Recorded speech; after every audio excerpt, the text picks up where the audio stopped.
Bonjour et bienvenue sur Famille épanouie. Alors aujourd'hui, pendant que Constance prend une petite tétée et que nous sommes dans un très beau lieu, dans une très belle ambiance reposante, apaisante, calme, même inspirante, que sont les jardins de Pamplemousse, donc à l'île Maurice toujours, je voudrais en profiter pour te parler d'une chose qu'on a tous tendance à vivre et une chose qui est une vraie plaie quand on a des convictions, quand on a envie de vivre certaines choses, peu importe les idéologies, que ce soit en parentalité, dans un couple, par rapport à ce que l'on mange, dans la manière de se nourrir, de faire du sport. Quelle est la chose qui nous met le plus à mal et voilà, et comment essayer de passer outre ça pour pouvoir vivre le plus en adéquation possible avec ses valeurs, ses aspirations et pour être heureux et épanoui en fait.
Alors l'une des choses les pires je pense, et donc peu importe les domaines, c'est le jugement des autres, l'avis des autres.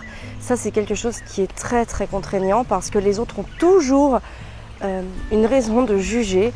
Alors que ce soit dans un couple, on va avoir des proches ou des collègues ou des amis ou même la famille qui vont dire « Ah mais t'as vu comment il te parle, mais t'as vu tout ce que tu fais, et puis t'as vu… » Et puis en parentalité c'est exactement pareil, on va avoir donc toujours ces mêmes gens qui se composent de notre entourage le plus proche qui va te dire « Mais tu devrais pas faire comme ça, mais tu vas en faire un enfant un tel et puis tu verras, tu vas en baver à l'adolescence, et puis il n'aura pas d'amis, et puis ainsi, et puis ceci, et puis cela. » C'est pareil en nutrition, quand tu dis que tu, par exemple, enlèves le gluten de ton alimentation, ah ben en fait tu manges plus rien, ou si tu décides d'aller faire du sport 1 heure par jour, ah mais n'importe quoi, tu vas te fatiguer, et puis ceci, et puis cela, et puis c'est mauvais pour le corps de faire 1 heure de sport, et puis waouh, en fait c'est ma vie les gens. Vous voyez, des fois on a juste envie de répondre ça, on a juste envie de dire mais qui tu es pour juger et que fais-tu, quels sont tes résultats?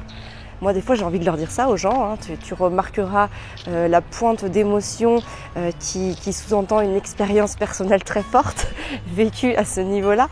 Et je trouve que c'est important d'en parler parce qu'on se retrouve beaucoup dans ces phases-là, notamment en parentalité. Après, je te dis, tu peux vraiment le mettre dans tous les domaines de ta vie, même si tu as une religion, par exemple, et les gens vont te dire « mais pourquoi ?» etc. « Pourquoi tu as cette religion-là ?» et machin. Enfin, en fait, c'est possible d'avoir ces réflexions-là dans absolument tous les domaines de sa vie.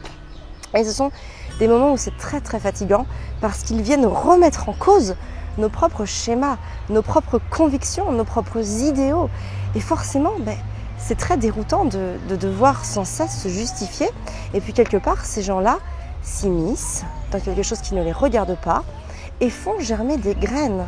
Parce que de toute façon, c'est inéluctable. Forcément, quelqu'un qui va venir remettre en cause ce que tu fais, ou en tout cas venir contrecarrer tes opinions, tes perceptions, tes valeurs, tes idéaux, ton cheminement, ça va forcément venir s'installer en toi. À chaque fois que quelqu'un dit quelque chose, on ne peut pas être à 100% détaché. C'est obligatoire. Et c'est ça qui est très très frustrant, qui est très embêtant, c'est qu'à partir du moment où tu donnes une certaine confiance à certaines personnes et que ces personnes-là vont venir remettre en cause ces choses chez toi, eh bien ça va tout simplement venir te faire perdre de l'énergie, une énergie qui va te demander une réflexion, qui va te demander de te justifier, qui va te demander de remettre en cause tes propres schémas alors que c'était tes convictions et auxquelles tu étais attaché, souvent liées à des valeurs ou à des objectifs que tu t'es fixés dans ta vie à toi, et ça ne regarde que toi. Et c'est important de ne pas se laisser envahir par ces personnes-là. On dit souvent qu'on est la somme des 5 personnes que l'on côtoie le plus. Donc c'est pour ça que fais très attention aux personnes que tu côtoies le plus. Est-ce que ce sont des personnes qui ont les mêmes valeurs que toi, des personnes qui ont envie de cheminer de la même manière que toi? C'est très très important d'avoir des points communs avec les personnes que l'on côtoie le plus et que ce ne soit pas uniquement des personnes qui sont sans cesse dans le jugement et dans la dévalorisation aussi parfois de ce que tu fais. Et je crois que c'est très très important de trouver un équilibre. Alors c'est pas si facile que ça évidemment de trouver les bonnes personnes, mais il y en a. Et moi je sais qu'en tout cas je suis aussi très minimaliste en termes de relations. Je n'ai pas besoin de beaucoup d'amis. J'ai pas besoin de beaucoup de personnes qui soient d'accord ou en tout cas qui ont le même cheminement que moi. Seules certaines personnes vont me suffire, des personnes à qui je vais pouvoir parler, discuter, laisser libre cours à mes doutes tout simplement, hein. C'est-à-dire que des personnes qui vont accueillir mes doutes avec beaucoup d'empathie et voilà, et qui vont pouvoir aussi me réconforter. Et ça, c'est important d'en avoir quelques-uns dans son entourage. C'est aussi pour ça qu'on peut continuer à avancer selon son cheminement, parce qu'à un moment, quand tu as trop d'avis qui viennent contre toi, tu arrêtes de faire ce que tu veux. Tu sais, il y a en 2010, quand on a monté notre société avec Fabien, notre première, la plupart des gens nous ont dit que ça ne marcherait pas, que ça serait difficile et que voilà. Et finalement, qu'est-ce qui s'est passé? Ça n'a pas marché, ça a été difficile. Alors, évidemment, je ne peux pas tout remettre sur ce lien de cause à effet, bien évidemment. Mais ceci dit, je suis persuadée que ça a joué dans la balance. Et après, c'est pas grave, parce que, encore une fois, ça nous a permis d'apprendre ce que l'on voulait faire réellement. Et donc du coup, ça a été très enrichissant d'une certaine manière.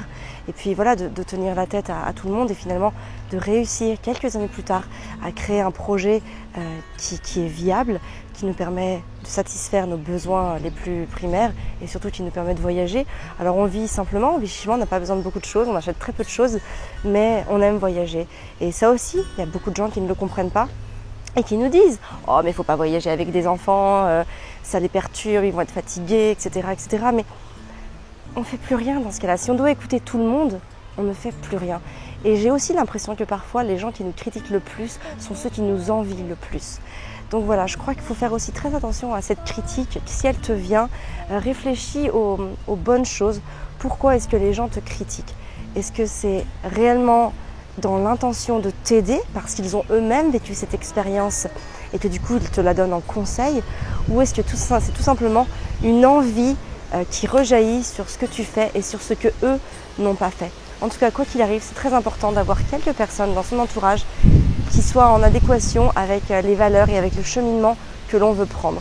Et à ce sujet, si tu veux rencontrer des personnes qui vivent près de chez toi, qui ont les mêmes valeurs que toi, eh bien, sache que nous organisons le samedi 23 novembre un séminaire qui s'appelle le séminaire Maman Épanouie Live, et dans lequel il y aura évidemment des intervenants de grande qualité qui vont venir expliquer énormément de concepts, que ce soit en parentalité ou qui touchent la femme, les femmes que nous sommes.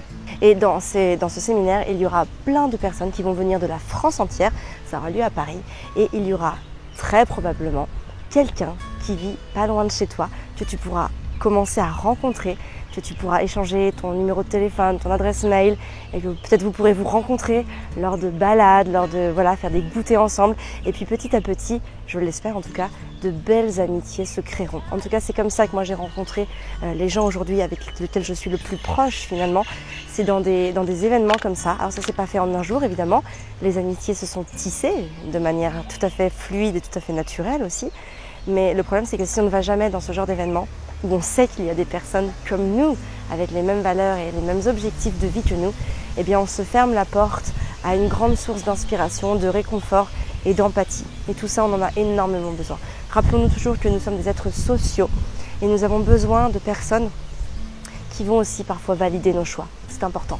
Sinon, si on se retrouve qu'avec des personnes qui ne valident pas nos choix, on va se retrouver à nager à contre-courant. Et malheureusement, un jour, on se laissera emporter par le courant le plus fort.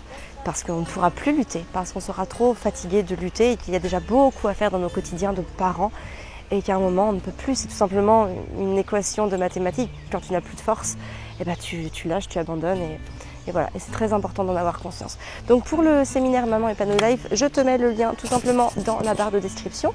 Tu rentres, tu cliques dessus sur le lien, tu n'as rien à rentrer en fait, tu cliques sur le lien et tu arrives sur la page de présentation du séminaire Maman épanouie Live. Et après tu choisis, il y a les différentes options qui te sont présentées. Tu choisis celle que tu veux valider et voilà, tu t'inscris et nous on se donne rendez-vous après ton inscription, donc on se donne rendez-vous le 23 novembre à Paris pour cette belle et grande journée riche en émotions où on va se reconnecter positivement à nos idéaux, nos objectifs et à ce qui nous inspire le plus dans la vie, être des mamans sereines et épanouies. Voilà, sur ce, tu peux toujours liker cette vidéo, mettre un commentaire si tu en as besoin, si tu en as envie, si tu as envie de réagir à tout ce que j'ai dit. Et moi, je vais te laisser dans ce beau jardin très apaisant et je vais te souhaiter une très très belle journée et surtout de prendre soin de toi et de tes enfants.